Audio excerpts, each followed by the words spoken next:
It's Friday, March 29th, 2024. Let's talk about the news. From the Associated Press, the presidents of France and Brazil meet and announce a $1.1 billion investment plan for the Amazon. During an official visit to Brazil, French President Macron, alongside Brazilian President Lula, announced a €1 billion investment to protect the Amazon rainforest. This announcement was part of a larger effort to rebuild a positive relationship between the two countries, following a rocky period under former Brazilian President Bolsonaro, and both leaders expressed their ongoing support for efforts to fight both poverty and climate change, while also launching a Brazil-built, French-designed diesel-powered submarine that represents military investment and collaboration between the two countries. From the Financial Times, US and Japan plan biggest upgrade to security pact in more than 60 years.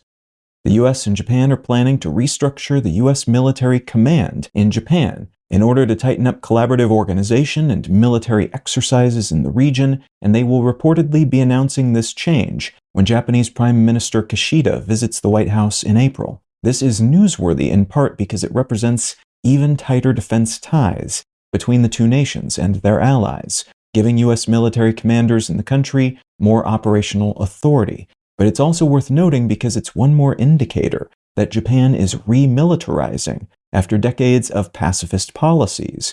That remilitarization, the consequence of Chinese intimidation and increased erratic, threatening behavior from North Korea. And from Reuters, Russia struggles to collect oil payments as China, UAE, and Turkey raise bank scrutiny.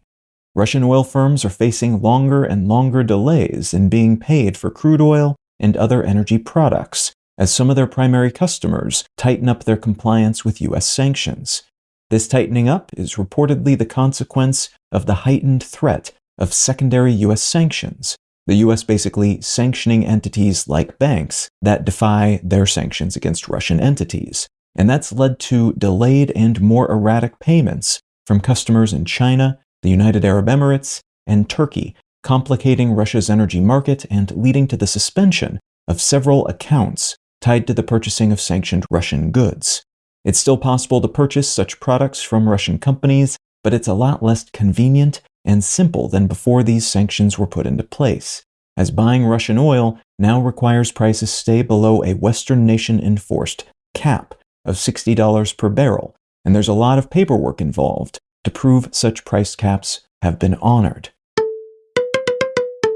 If you're finding some value in One Sentence News, consider leaving a quick review wherever you get your podcasts and/or sharing the show with a friend. You can find out more about this show or subscribe to the email version at onesentencenews.com, and you can support this and other related projects like the Let's Know Things and Brain Lenses podcasts at understandery.com.